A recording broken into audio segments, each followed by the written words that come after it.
Hello student, आज के class में आप सभी का स्वागत है। तो स्टूडेंट, आज के इम्पॉर्टेंट सेशन में हम बात करने वाले हैं डोमेन्स ऑफ डेवलपमेंट के बारे में। मतलब डेवलपमेंट के कौन कौन से क्षेत्र होते हैं। देखिए, यह केवीएस के नए सिलेबस का नया टॉपिक है। तो चलिए हम लोग देर न करते हुए वीडियो को शुरू करते हैं और टोटली पूरा पढ़ लेते हैं कि डोमेन्स ऑफ डेवलपमेंट क्या होता है। तो पहले हम लोग देख लेते हैं डोमेन्स ऑफ डेवलपमेंट कितने प्रकार के होते हैं। तो हम जानते हैं विकास का जो क्षेत्र होता है जिसे हम लोग डोमेन बोलते हैं, हम लोग उसको 3 श्रेणियों में बाँटते हैं, 3 भागों में बाँटते हैं। कौन-कौन सा है? शारीरिक और मोटर विकास, दूसरा है संज्ञानात्मक विकास, तीसरा है सामाजिक भावनात्मक विकास। देखिए, सामाजिक विकास और भावनात्मक विकास अलग-अलग होता है, लेकिन हमें एक ही में इसको इंटीग्रेट करके पढ़ना होता है। चलिए तब इसको हम एक-एक करके डिस्क्राइब करते हैं कि पहले शारीरिक और मोटर विकास के बारे में हम लोग बात करेंगे। देखिए, शारीरिक और मोटर के विकास के बारे में बात करें तो इसका सीधा-सीधा संबंध होता है बालक के शरीर से, उसके मस्तिष्क के विकास से। जैसे बालक अगर खेलता कूदता है, पेड़ों पे चढ़ता है, तो उससे क्या होता है कि उसके फाइन मोटर जो होते हैं वो डेवलपमेंट होते हैं उसका, और जो ग्रास मोटर होते हैं वो डेवलपमेंट होते हैं। और बात ये आती है कि फाइन मोटर और ग्रास मोटर कहते किसको हैं। देखिए, जब छोटी-छोटी हड्डियों का विकास होता है तो उसको बोलते हैं फाइन मोटर, और जब हमारे शरीर के अंदर बड़ी-बड़ी मांसपेशियों का विकास होता है तो हम लोग बोलते हैं उसको ग्रॉस मोटर। जैसे कोई बच्चा अगर लिखना सीखता है तो उसका फाइन मोटर का यूज़ होता है। हम लोग अंगुलियों का यूज़ करते हैं जिसको हम लोग बोलते हैं फाइन मोटर। वहीं अगर हम लोग कूदने की बात करें, खेलने की बात करें, तो उसमें हम लोग का जो ग्रॉस मोटर होता है वो हेल्प करता है। तो यह शरीर के आकार संरचना में परिवर्तन दिखाता है। विभिन्न शरीर की प्रणालियों, कामकाज इत्यादि में यह हेल्प करता है। मस्तिष्क के विकास में यह हेल्प करता है। तो इसे हम लोग बोलते हैं शारीरिक और मोटर विकास। आगे हम लोग देख लेते हैं संज्ञानात्मक विकास। देखिए, संज्ञानात्मक विकास से सीधा-सीधा संबंध ये है कि हमारे ज्ञान का, हमारे मस्तिष्क का विकास होना। अगर हमारे मस्तिष्क का विकास होगा तो हमारी स्मृति अच्छी होगी, हम किसी चीज़ पर ध्यान दे पाएँगे, हमारी बौद्धिक क्षमता अच्छी होगी, हम शैक्षणिक ज्ञान को आसानी से अब्ज़ॉर्ब कर सकेंगे, हमारे अंदर समस्या समाधान के जो गुण होते हैं वह विकसित हो सकेंगे, हम लोग कल्पना अधिक से अधिक कर सकेंगे, और हमारे अंदर रचनात्मकता का विकास होगा।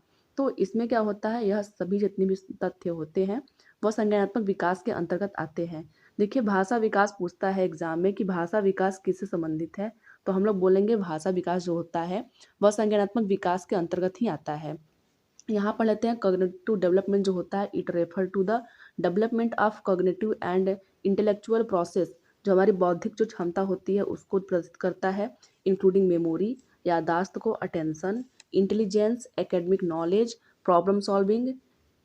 तो ये सब क्या होते हैं, ये सब जो होते हैं संज्ञानात्मक विकास के अंतर्गत आते हैं। अगर हम बच्चे से अधिक कोई भी चीज़ को, जैसे कोई भी एक्टिंग हो गई, कोई भी चीज़ हम लोग करवा रहे हैं, उससे रोल प्ले करवा रहे हैं, तो शारीरिक विकास के साथ साथ उसका संज्ञानात्मक विकास भी होता है। आगे हम लोग देख लेते हैं सामाजिक और भावनात्मक विकास।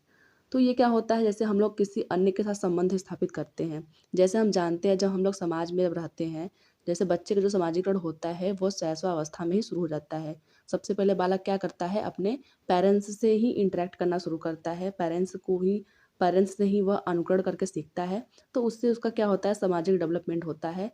लेकिन वह बाल्यावस्था में डायरेक्ट समाज के कांटेक्ट में आता है तो क्या करता है, उनके साथ संबंध विकसित करता है। जैसे-जैसे वो बड़ा होता है उसकी भावनाएँ उभरती जाती हैं।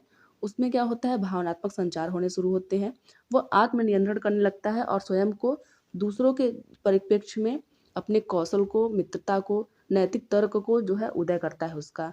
जैसे वो समाज में जब भी रहता है तो वो आत्म-नियंत्रण करता है, कोई भी गलत चीज़ें नहीं करता है जो कि समाज के खिलाफ हो। और दूसरों के समझ के अनुसार वो अपने आप को विकसित करता है। वो क्या करता है, अपने आप को नैतिक कर्तव्यों में ढालता है। तो ये हो गया बच्चों का सामाजिक और भावनात्मक विकास। आगे हम देख लेते हैं डोमेन्स ऑफ डेवलपमेंट के बारे में। देखिए, जो भी जितने भी डोमेन्स होते हैं वो आपस में क्या होते हैं, जुड़े हुए होते हैं। जैसे बच्चे के जब भाषा का विकास होता है तो भाषा के माध्यम से वो क्या करता है, वो अपने समाज में इंटरेक्ट करना शुरू करता है। तो जो भाषा जो जो उसका विकास हुआ है, जो संज्ञानात्मक विकास हुआ है उसके तहत भाषा का उसका विकास हुआ है। फिर उसके बाद क्या हुआ है कि वह किसी समाज में आपस में मिल-जुल के रह रहा है तो उसका सामाजिक विकास हो रहा है। तो क्या है, अगर उसके भाषा का विकास नहीं होगा, तो वो समाज में अपनी चीज़ों को प्रदर्शित नहीं कर पाएगा, अपनी भावनाओं को नहीं रख पाएगा। तो इससे क्या होगा कि वह समाज से अलग रहेगा। इसलिए संज्ञानात्मक विकास के साथ-साथ उसका सामाजिक विकास नहीं हो पाएगा। देखिए, ये डोमेन जो होते हैं वो एक-दूसरे को प्रभावित भी करते हैं। अगर किसी एक पक्ष का हमारे विकास नहीं हुआ है, तो किसी दूसरे पक्ष को वो प्रभावित करेगा। देखिए, बच्चा जैसे-जैसे बड़ा होता है, वो शारीरिक रूप से विकसित होता है और वो कई मोटर कौशल को हासिल करता है। इसका मतलब क्या है, जब बच्चा बड़ा होता है, तो उसके शरीर का डेवलपमेंट होता है, उसमें शारीरिक विकास होता है। उसके बाद उसका संज्ञानात्मक विकास होता है, वह समाज से इंटरैक्ट करना सीख जाता है। फिर उसके बाद उसका इमोशनली जो डेवलपमेंट होता है, वो होता है। तो इसमें कई मोटर वो कौशल हासिल करता है। जैसे वो चीज़ों को करना सीखता है, खुद से कपड़े पहनना सीखता है, लिखना सीखता है, दौड़ना सीखता है, तो कई मोटर कौशल वो हासिल करता है। और प्रत्येक जो डोमेन होते हैं बच्चे को समृद्ध अनुभव, सीखने और समग्र विकास की ओर बढ़ने में मदद करते हैं। देखिए, बिना डोमेन्स के हम लोग न कोई भी चीज़ सीख सकते हैं, ना हमारा विकास हो सकता है। हमारे सीखने और विकास होने के लिए डोमेन्स जो हैं वो ज़रूरी होते हैं। शारीरिक डोमेन द्वारा बच्चे क्या करते हैं, बच्चे को जो बॉडी का डेवलपमेंट होता है वो करना सीखता है।